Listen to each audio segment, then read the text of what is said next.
Video ini berisi tentang tata cara penghapusan aset tak berwujud di lingkungan Direktorat Jenderal Kekayaan Intelektual. Penyusunan alur tata cara penghapusan aset tak berwujud didasarkan pada Peraturan Menteri Keuangan Nomor 83/PMK.06/2016 tentang tata cara pelaksanaan pemusnahan dan penghapusan barang milik negara. Terdapat 5 pelaksana pada pelaksanaan penghapusan aset tak berwujud di lingkungan Direktorat Jenderal Kekayaan Intelektual. 1. Kuasa pengguna barang. 2. Kepala Bagian Umum. 3. Subkoordinator pengelolaan barang milik negara. 4. Pelaksana pada subbagian pengelolaan barang milik negara. Dan 5. Tim pelaksana penghapusan barang milik negara. Untuk tata cara penghapusan aset tak berwujud, pertama, pelaksana pada subbagian pengelolaan barang milik negara melakukan penelitian terhadap kondisi aset tak berwujud.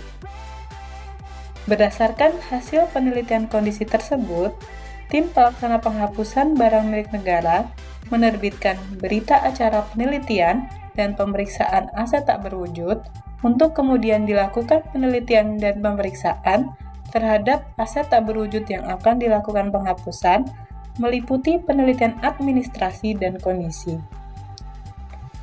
Kuasa pengguna barang menugaskan Kepala Bagian Umum untuk menyiapkan usulan penghapusan aset tak berwujud.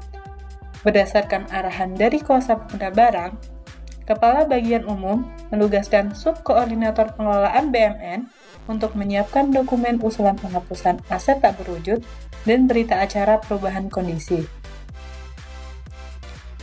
Berikut merupakan contoh dokumen usulan permohonan penghapusan aset tak berwujud. Dokumen usulan penghapusan aset tak berwujud sekurang-kurangnya memuat pertimbangan dan alasan pemusnahan aset tak berwujud dan data aset tak berwujud yang akan dimusnahkan yang sekurang-kurangnya memuat identitas barang, tahun perolehan, dan nilai perolehan. Dokumen usulan dilengkapi dengan dokumen pendukung yang meliputi 1. Surat keputusan Direktur Jenderal Kekayaan Intelektual tentang pembentukan tim pelaksana penghapusan barang milik negara. 2. Surat pernyataan tidak mengganggu operasional kantor. 3. Surat pernyataan tanggung jawab mutlak. Dan 4. Surat pernyataan Direktorat Teknologi Informasi. Pelaksana pada subbagian pengelolaan barang milik negara menyiapkan konsep dokumen usulan penghapusan aset tak berwujud dan berita acara perubahan kondisi berdasarkan arahan dari Subkoordinator Pengelolaan Barang milik negara. Konsep dokumen usulan penghapusan aset tak berwujud dan berita acara perubahan kondisi yang telah disiapkan oleh pelaksana pada subbagian pengelolaan barang milik negara diserahkan kepada Subkoordinator Pengelolaan Barang milik negara untuk diperiksa dan selanjutnya diserahkan kepada Kepala Bagian Umum. Setelah konsep dokumen usulan penghapusan aset tak berwujud dan berita acara perubahan kondisi disetujui oleh Kepala Bagian Umum, selanjutnya Kepala Bagian Umum menyerahkan dokumen usulan penghapusan aset tak berwujud dan berita acara perubahan kondisi kepada kuasa pengguna barang untuk ditandatangani. Kuasa pengguna barang menandatangani surat usulan penghapusan aset tak berwujud dan berita acara pemusnahan, dan kemudian mengajukan usulan penghapusan aset tak berwujud ke Sekretariat Jenderal Kementerian Hukum dan Hak Asasi Manusia. Sekretariat Jenderal Kementerian Hukum dan HAM menyetujui usulan penghapusan aset tak berwujud Direktorat Jenderal Kekayaan Intelektual, kemudian menerbitkan surat persetujuan Sekretaris Jenderal dan menyerahkan kepada kuasa pengguna barang.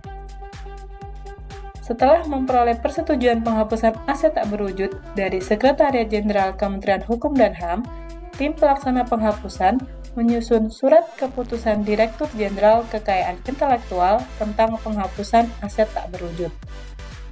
Tahap terakhir, tim pelaksana penghapusan melakukan penghapusan aset tak berwujud dan penginputan pada aplikasi Sakti. Sekian video mengenai tata cara penghapusan aset tak berwujud di lingkungan Direktorat Jenderal Kekayaan Intelektual. Semoga bermanfaat dan dapat membantu pelaksana dalam memahami alur tata cara penghapusan aset tak berwujud.